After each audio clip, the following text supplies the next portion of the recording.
मित्रों नमस्कार। आज हम बात करेंगे एक ऐसे पक्ष के संदर्भ में, एक ऐसे अवधि के संदर्भ में जिसका इंतजार हमें वर्ष भर रहता है। क्यों रहता है? क्योंकि प्रायः यह प्रश्न होता है आप सभी का कि हमारा काम बनते बनते बिगड़ जाता है, 99 तक पहुंच करके हम वापस आ जाते हैं, सैकड़ा पूरा नहीं होता है। बच्चा पढ़ने में बहुत अच्छा था, अचानक गलत संगति में पड़ गया, गलत व्यवहार करने लगा, पढ़ाई से मन उसका भटक गया। परिवार की आर्थिक स्थिति बीमारी के कारण कमजोर होती जा रही है। घर में सब कुछ है, सुख को छोड़कर बिटिया का विवाह नहीं हो रहा है, बड़ी समस्या है। और हम वर्ष भर चर्चा करते हैं कि इस अवधि में हम यह उपाय कर लेंगे तो हमको निजात मिल सकता है, हमको फायदा हो सकता है। वही समय आ गया है, महालय, जिसे हम श्राद्ध पक्ष भी कहते हैं, जिसे हम पितृपक्ष भी कहते हैं। इस वर्ष सितंबर के आरंभ से ही इसकी शुरुआत हो रही है। कब किस दिन पड़ेगा हम इसकी चर्चा जरूर करेंगे। लेकिन क्यों महत्व है, ज्योतिषीय दृष्टि से क्यों महत्वपूर्ण है यह अवधि? कुंडली में कौन सा दोष है जिसके कारण हम इस पक्ष को प्रमुखता देंगे, इस पक्ष में हम उपाय करेंगे, इसको भी हम लघु रूप से समझ लें। देखिए, आप अपनी कुंडली को खोलिए। कुंडली में कुछ दोष ऐसे होते हैं जो आपके प्रगति के मार्ग में अवरोध खड़ा करते हैं, परिश्रम का पूर्ण फल नहीं देते। जैसे बृहस्पति, शुक्र, बुध, सूर्य और चंद्र। बृहस्पति, शुक्र, सूर्य और चंद्र, ये सौम्य ग्रह हैं। अगर ये कहीं से भी शनि, राहु, केतु से पीड़ित हो रहे हैं,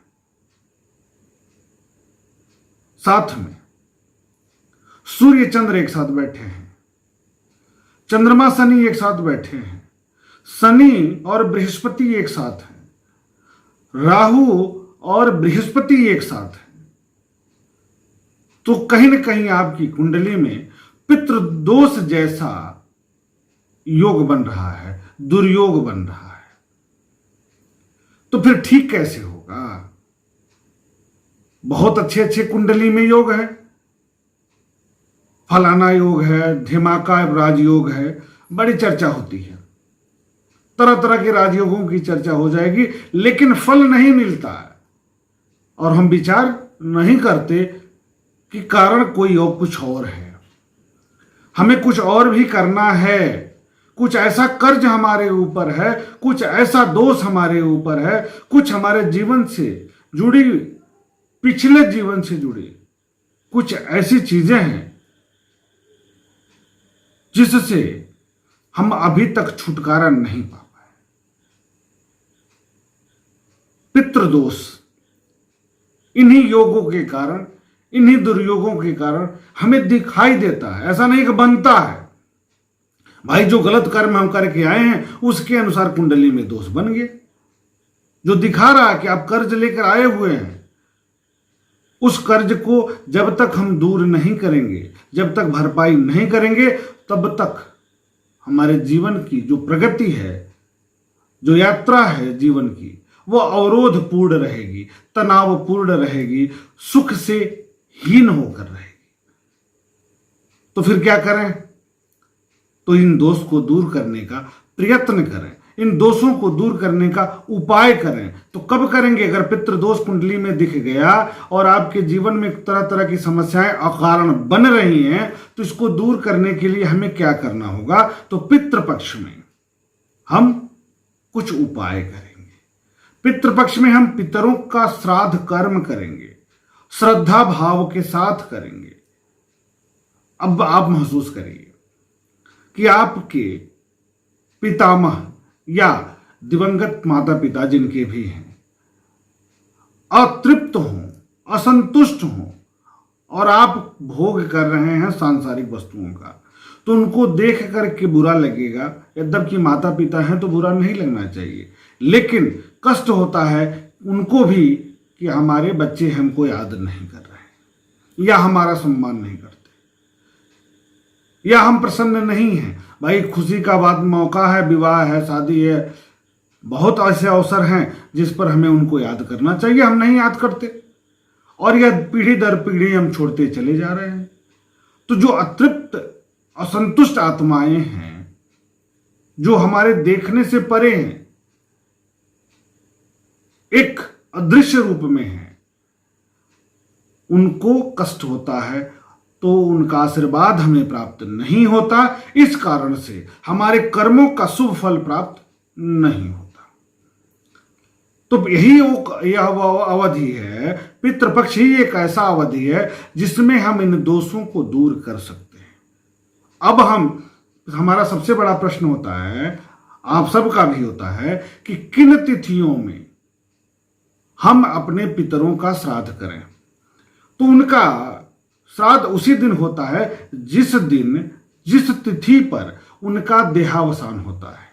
जैसे मान लीजिए किसी के पूर्वज का देहांत या देहावसान शुक्ल पक्ष प्रतिपदा को हो गई, तो प्रतिपदा तिथि जब पितृपक्ष आएगा तो प्रतिपदा तिथि उनकी तर्पण की, श्राद्ध कर्म करने की तिथि हो जाएगी। इसी प्रकार किसी भी महीने की पंचमी को हो जाती है तो पंचमी तिथि हो जाएगी, षष्ठी को है तो षष्ठी को हो जाएगी। इसी प्रकार पूर्णिमा को होगा तो पूर्णिमा तिथि नहीं मिलती है, क्योंकि हम कृष्ण पक्ष में पितृपक्ष पड़ता है।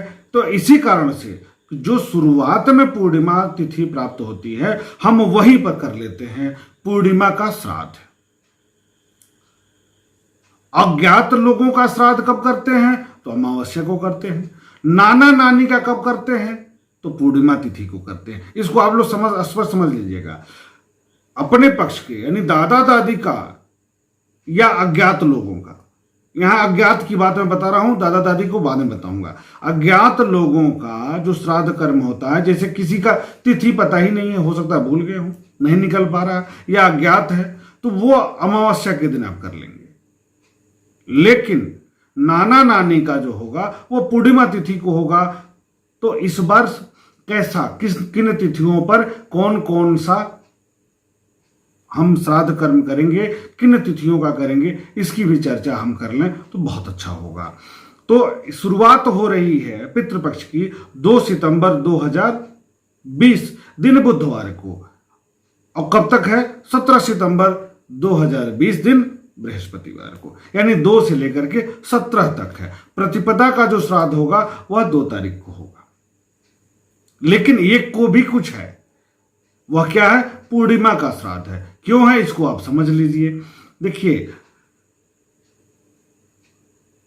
1 सितंबर दिन मंगलवार को, 1 सितंबर दिन मंगलवार को भाद्रपद चतुर्दशी तिथि दिन में 8:46 तक है, 8:46 तक। उसके बाद पूर्णिमा तिथि लग जा रही है जो अगले दिन 9 बजे के लगभग है।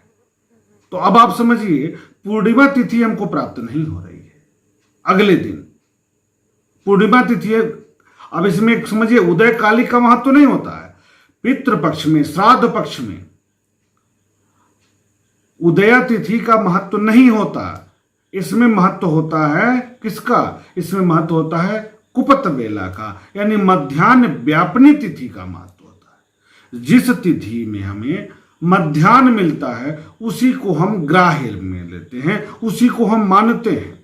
तो पूर्णिमा तिथि 1 सितंबर 2020 को मिल रही है। इसलिए जिन लोगों के पूर्वजों का देहांत पूर्णिमा तिथि को हुआ है, साथ में नाना नानी का, वे लोग 1 सितंबर 2020 को मनाएंगे श्राद्ध कर्म।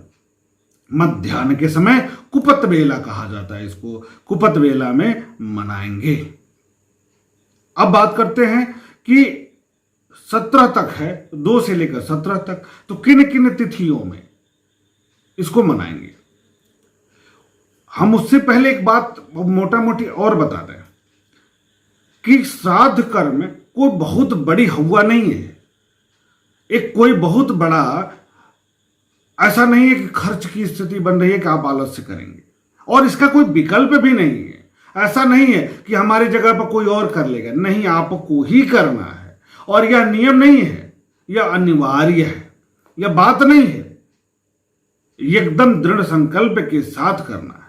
परिवर्तन की स्थिति नहीं है। यदि आपको जीवन में प्रसन्नता चाहिए तो करना पड़ेगा। और शुरुआत हो रही है 2 तारीख से, 1 को अब पूर्णिमा का हो जाएगा खत्म। अब क्यों करना चाहिए? देखिए, 3 प्रकार का ऋण होता है मुख्य रूप से व्यक्ति के जीवन में। कौन कौन सा?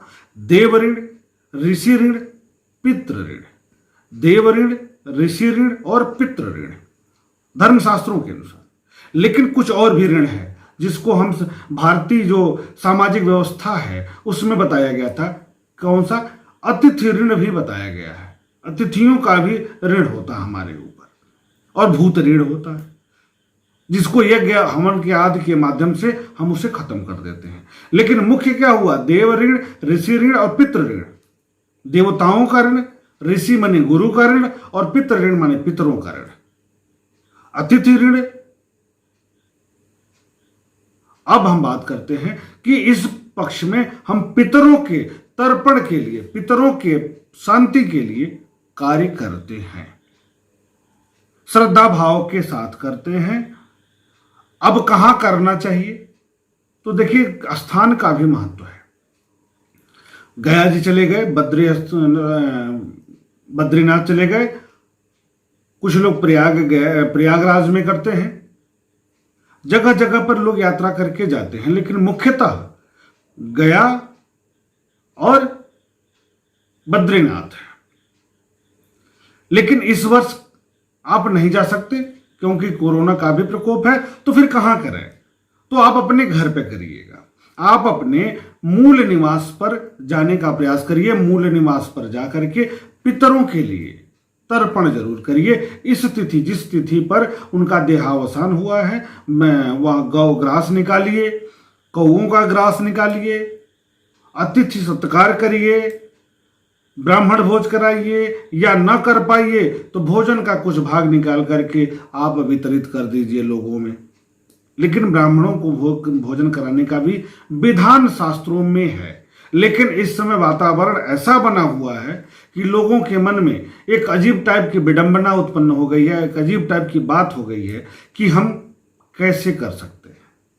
और पंडित जी बता रहे हैं इस बात को, तो पंडित जी को भोजन कराने को बोल रहे हैं। तो इसीलिए हम उसमें थोड़ा सा परिवर्तन कर देते हैं। शास्त्र सम्मत तो है ब्राह्मण भोज, लेकिन यदि आप नहीं करना चाहते हैं तो किसी को भी भोजन का कुछ अंश निकाल करके आप दे सकते हैं, खिला सकते हैं। यह आप करेंगे इस दिन पितृपक्ष में अपने पितरों के मृत्यु की तिथि पर। अब हम बात कर लें कि कौन सा वस्तु उपयोगी है, इसमें किनका किनका प्रयोग होता है। तो श्राद्ध कर्म में जो श्रद्धा भाव के साथ हम करते हैं उसमें जौ, तिल, चावल का महत्व है, कूश का महत्व है और कुपत बेला का महत्व है, यानी मध्याह्न का महत्व है। पुराणों में श्राद्ध करने का अधिकार किसको बताया गया है? बड़ी बात होती है कि कौन श्राद्ध कर्म करेगा। तो इसको भी आप समझ लीजिए, श्राद्ध कर्म करने का अधिकार सुयोग्य पुत्र को है, जो श्रद्धा भाव के साथ, जो माता पिता पितरों के साथ श्रद्धा भाव अंतरात्मा से जुड़ा हुआ है। नालायक पुत्र की बात नहीं हो रही, जिसका संस्कार खत्म हो चुका है, जो श्रद्धा भाव के साथ नहीं कर सकता। जो भी कार्य करिए मन से करिए, श्रद्धा के साथ करिए, वो कर सकता है। इसके अतिरिक्त पौत्र कर सकते हैं, भ्रातृ, भतीजा, परिवार का कोई अन्य सदस्य, और किसी के न रहने पर पत्नी भी या स्त्रियां या बेटियां भी श्राद्ध कार्य कर सकती हैं। कौन कौन? पहला पुत्र नहीं है तो पुत्री भी, नहीं है तो कोई स्त्री, नहीं है तो भाई, नहीं है तो भतीजा, नहीं है तो कोई अभिष्ट व्यक्ति, कोई मित्र भी कर सकता है। उसको गोत्र का ज्ञान होना चाहिए। ठीक है, अब तालिका इसको ये समझ लें कि किन कौन कौन तिथियां हैं। तो पूर्णिमा के श्राद्ध 1 तारीख को और प्रतिपदा का श्राद्ध 2 सितंबर को, द्वितीया का श्राद्ध 3 सितंबर को, चतुर्थी का श्राद्ध, तृतीया का श्राद्ध 4 सितंबर को, 5 सितंबर को किसी तिथि का श्राद्ध कार्य नहीं होगा। क्यों नहीं होगा इसकी चर्चा हम बाद में करेंगे, लेकिन नहीं होगा। चतुर्थी का श्राद्ध 6 सितंबर को होगा। पंचमी और भरणी का श्राद्ध कार्य 7 सितंबर को होगा। खष्टी का श्राद्ध कार्य 8 सितंबर को होगा। सप्तमी का श्राद्ध 9 सितंबर को होगा। अष्टमी का श्राद्ध 10 सितंबर को होगा। नवमी का श्राद्ध 11 सितंबर को होगा। लेकिन नवमी के दिन एक और महत्वपूर्ण पर्व मनाया जाता है और एक व्रत, कठिन व्रत किया जाता है माताओं के द्वारा। पुत्र की दीर्घायुष्य के लिए, सौभाग्य वृद्धि के लिए, उसके भावी जीवन के शुभता के लिए, साथ ही पितरों के प्रसन्नता के लिए। क्योंकि मातृ नवमी है, माताओं जो महिला पक्ष है, जो वह दिवंगत हो गई हैं, उनकी प्रसन्नता के लिए, पितरों की प्रसन्नता के लिए, खुशी के लिए, पितरों के लिए यह व्रत, कठिन व्रत किया जाता है, निर्जला व्रत किया जाता है। विशेषकर पूर्वोत्तर भारत में इस तरह की स्थितियां बनती हैं। इस तरह का यह पूजन यह किया जाता है और यह निर्जला व्रत होता है। इस दिन पितरों को याद भी करते हैं हम। कहीं कहीं पर तो खरी तेल चढ़ाने का भी परंपरा रहा है। तो ये कब होगा? ये होगा 11 सितंबर 2020 को।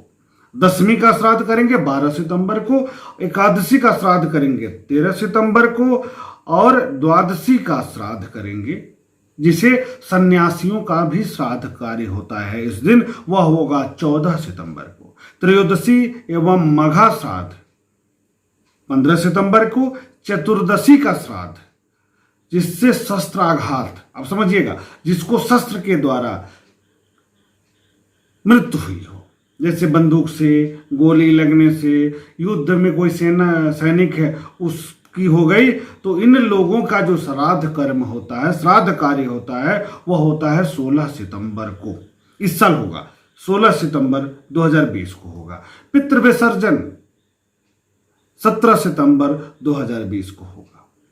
यह इसका बड़ा महत्व है। यदि किसी कारण बस अगर कठिन स्थिति में है और आप भूल गए या नहीं कर पाए अपने तिथि के अनुसार पितरों का श्राद्ध, तो आप पितृ विसर्जन के दिन, अमावस्या के दिन पितृ विसर्जन कर देंगे। ये पितरों का तर्पण आप बिल्कुल कर सकते हैं।